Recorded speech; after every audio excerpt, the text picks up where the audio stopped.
Hello everyone, Tactical Lich here, and welcome back to another very close battle of Total War Warhammer 3 Online multiplayer. Today we have a replay from Lenormand playing as the Tomb Kings versus Anti-Kaiju playing as the Vampire Coast.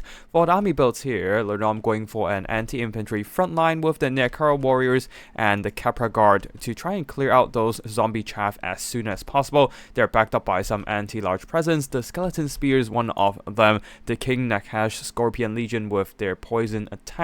And for the monstrous support, multiple units of armor-piercing constructs, Ushabtis with great bows, 3 of them in fact, and one of them the Chosen of the Gods with their scatter shots. They're also supported by an Eyes of the Desert unit with their poison laser beams. Well, laser venom beams, to be more exact. For the mobility, we have some Nekara horsemen, and that's it for the main army of the Tomb Kings. Leading the army, we have Arkan the Black with Spirit Leech and Fate of Buna, very standard stuff, and of course Staff of Nagash for extra Winds of Magic regeneration, Tomb Blade for Skeleton Summon, Liber Mortis for physical resistance. On the other side of the battlefield, we have the Vampire Coast army of Anti-Kaiju with a front line of zombie deckhand chaff, backed up by a line of bombers to clear out those skeleton infantry, and then further back a bunch of handgunners supported by carronades for a ton of AP fire, trying to go for some artillery duel against the Tomb Kings constructs. Protecting these armor-piercing missile units are the Rotting Prometheans, providing some mass and armor-piercing melee power, also some animated hulks for some cheaper version of monstrous units. Leading the army, as usual, Count Noctilus providing those zombie summon spam. Captain Rolf's Moondial, and I believe, is there a raise that? No raise that, so just 2 zombie summons over the course of an entire battle. Melkov's Mystifying Miasma, Invocation of Nahak, and Wraith Storm. That's it for the army builds, and now let's get the battle started. This map, Night's Run, has a lot of vegetation on the map, so as you can see here, not exactly ideal for artillery duel. Thankfully for the Tomb Kings, they do have quite some mobile artillery, with the Ushabti with great bows having that 54 speed can easily maneuver to a convenient position and start sniping those zombie units from afar.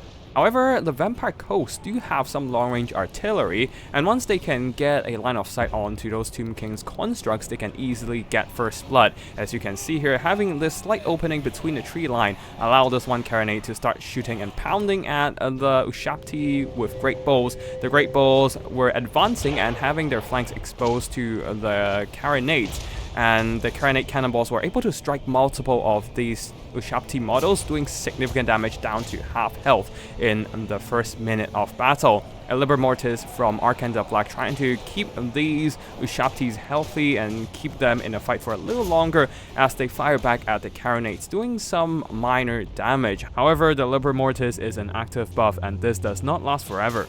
So eventually it wears out, and Ushabti is once again falling victim to those devastating long-range firepower. Now, Lenormand here will be maneuvering the Ushabtis to the flanks here, probably trying to get more valuable and effective targets to start shooting at. For example, the Rotting Prometheans here, but there's also movement from Anti-Kaiju with the zombie pirate handgun mobs. With their armor-piercing bullets, they will be welcoming the Ushabti constructs with a volley of AP fire, and those Ushabtis will be forced to pull back, while Arkan the Black being hit by a Wraith Storm, taking some noticeable HP losses already in the first few seconds of him jumping onto these pirate deckhand mobs. He's trying to summon some skeleton warriors at Vampire Coast backline and try and drag these handgun mobs into melee combat, though Count Noctilus counteracted with his own summons as well. A zombie summon tying down Arkan the Black in this middle of a melee fight, and these Nekara horsemen and Capra Guard will be stuck on them for a while. On the flank here, Rotting Prometheans probably get shot by the Eyes of Desert and Ushabtis, taking noticeable damage, being forced to pull back. But of course, the handguns here are shooting a volley of bullets into the Eyes of Desert, doing some really significant damage to them alongside with fire support of the carronades. So Eyes of the Desert forced to pull back as well. Zombie chaff all over the front line here are just blocking those skeleton infantry pushing, though the Necro warriors with their anti-infantry bonus and pretty decent damage output will be cleaving through them quite quickly. Still, that is a lot of HP and bodies to cut through, especially Vampire Coast is throwing in monsters to plug the gap in the front lines, buying time for the missiles to shoot. Thankfully for the Tomb Kings, the tree line is indeed blocking some of those cannon shots, though the cannons back here are able to fire over the branches, though it seems that the Ushabtis have retreated out of range of the carronade, so the Eyes of the Deserts here will probably be the next best targets. Animated Hulks here are tied down by Necro Horsemen and Spears and will be picked off by those Tomb Kings forces, especially these Ushabtis and Eyes of Desert are coming in, though they seem to have their attention driven elsewhere, as they are really trying to drive for that Vampire Coast backline. Another Wraith Storm here bombarding Arcann the Black. Arcann the Black being forced to pull out of this frontline engagement. I think he might have went the wrong way here, driving himself deeper into the Vampire Coast surround, and the coast is immediately reacting to this mistake, sending those rushing Prometheans over to surround him, while the bombers are actually firing onto Arcann, not doing a whole lot of damage, but the handguns behind, now they can definitely snipe out this Tomb King leadership. Especially Arcann is on horseback, so he's a fairly big target for them to aim. As you can see, a volley of handgun fire is enough to put him down to less than a quarter of HP, and Arcann the Black is really in a bit of a pickle. Unlike Count Noctilus, Arcann the Black do not have any access to active heals. He doesn't even have a consistent passive heal for himself, unlike the other Nekara casters. No Lore of Nekara passive that he can activate, and he can only rely on that Realm of Souls healing. Unfortunately, that is not on demand, and he is still a little bit away from the third stage. And Count Noctilus is closing in with a melee threat. He's trying to Spirit Leash Count Noctilus, but Count Noctilus easily counteract that damage with an Invocation of the Heck and his own The Hungry Healing. So Count Noctilus is fine, while Arcann the Black is on the verge of death.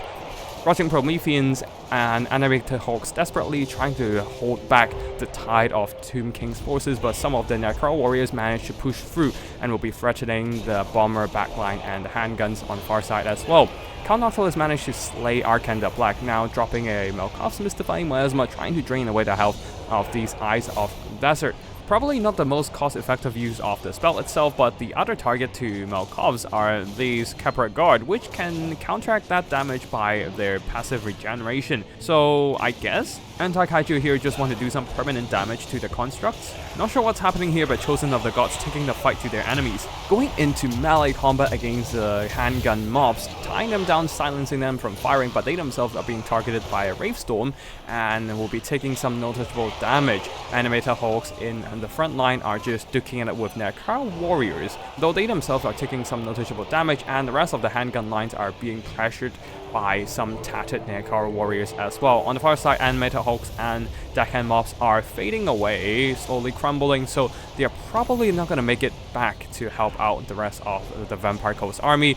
Ushabti with great bows, the Chosen of the Gods, decided to go all in on that melee, jumping on top of another handgun unit, though they themselves are being shot pretty badly by nearby handguns, and they will be slowly crumbling to dust as well on their last bit of HP here, being shot by point-blank fire. Ushabti Summon here managed to clear out those carronades at the back line, now dealing with the second carronade, actually pushing those artillery crew off of the artillery models, and now the Vampire Coast artillery has been silenced.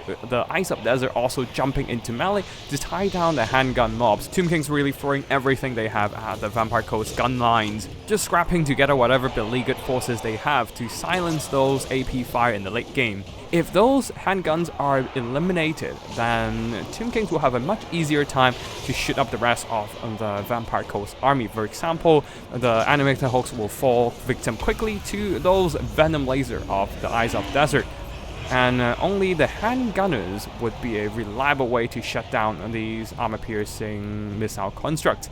Khepra Guard also pushing on, eating a Malkov's Mystifying Miasma right now, draining their HP away, but again, they are regenerating, so they're counteracting this lost HP by some passive heals. One Ushabti with Great Bows are being held back in reserve here, just poking off one of the remaining monsters of the Vampire Coast.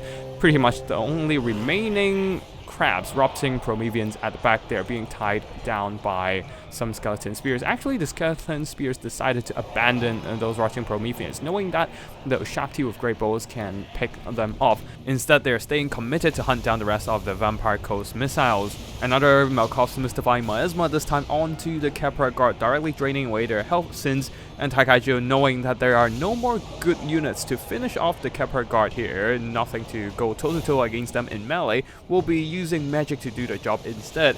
While at the same time, Eyes of the Desert running away from Count Noctilus. As Count Noctilus trying to put his halberd into good use, the handguns are also running away from the Kepra Guard, trying to save themselves and preserve a bit of ammo for the late game. But unfortunately, they just don't really have the space to fire because skeleton spears are now on their tail. We'll go into a bit of a fast forward here as the battle is getting a bit grindy. Some zombie deckhand mobs and the animated hooks are surrounded and overwhelmed by the combination of regular skeleton spears and King Nakash Scorpion Legion. The skeleton spears simply have better stats than the deckhand mobs, and with their anti-lock plus poison, they are effectively dealing with both the animated hulks and the deckhand mobs, plus Ushabti with great bows are aiming down the blob with their deadly firepower. Lenormand preserving that one Ushabti into the late game is coming in really handy to kill off enemy monsters and blobbed up units. Kepra Guard, though, in the front line here are on their last legs, being slowly but surely drained away by those Malkovs. Count Noctilus trying to duke it out with them, buying time for those handguns to regroup themselves and start firing into the Kepra Guard, but Lenormand not giving them that respite to regroup and fire. They will be pressing on with their melee attacks, really pressuring those handgun mobs and trying to finish off this last bit of Vampire Coast's AP firepower. Perhaps the fleeing handguns should just stand their ground to allow Count Noctilus catch up and aid them in melee combat, but just in a few seconds of combat, the Kepra Guard almost finished off the remnants of the handgun unit. Count Noctilus is in the fight as well, but it is too late to save his minions, as the zombie handguns are starting to crumble away, and that leaves only Count Noctilus after the gunner mobs are dead, holding up the balance of power entirely by himself. The Kepra Guard at this point is extremely depleted, and Count Noctilus can probably finish them off by himself, but their job is done. What remains on the Tomb King side will be rough for Count Noctilus to finish off. Those Eyes of Desert and Ushabtis with great bows are just lining up, ready to unleash a volley of devastating fire onto the Vampire Coast leadership. Count Noctilus had no choice but to go for a suicide charge, Last Samurai style, straight into the enemy AP firepower. Noctilus simply do not have enough speed to catch up to any retreating constructs, being merely a foot lord, and he is getting brutally executed in this bullet hell, going for one final charge, but unfortunately Armilosis took hold, and that shall be victory for the Tomb Kings. GG to both Lenormand and Anti-Kaiju for the close game, and Lenormand here did very well with the Tomb King infantry push, just sending in the infantry first, especially the Nekar warriors and the Kepra Guard, to clear out the zombie chaff and holding those constructs in reserve, conserving the Eyes of the Desert until they can find a good chance to unleash a devastating volley onto enemy units, including on the rotting Prometheans, animated hulks, and Count Noctilus in the end. Same goes for this Ushabti here as well. On the other side, the Vampire Coast army tried their best to fire back at the advancing Tomb King's units, but the skeleton infantry just doesn't have the profile, the hitbox, for those handguns to hit, and the carronades are mostly blocked by tree lines. Actually, the handguns are also blocked quite heavily by the trees too, so I would say the Vampire Coast here suffered quite a bit in terms of terrain and was not able to win out despite Count Noctilus getting some solid value. You can see the carronades here not dealing that much damage over the course of the entire battle. A couple of the handguns did some pretty good work though. But yeah, that's about it for today's battle. I hope you all enjoyed this multiplayer action, and if you want to see more Total War Warhammer multiplayer content, be sure to subscribe to my channel. Thank you for watching, and I'll see you in the next one. Tactical Lich, signing out.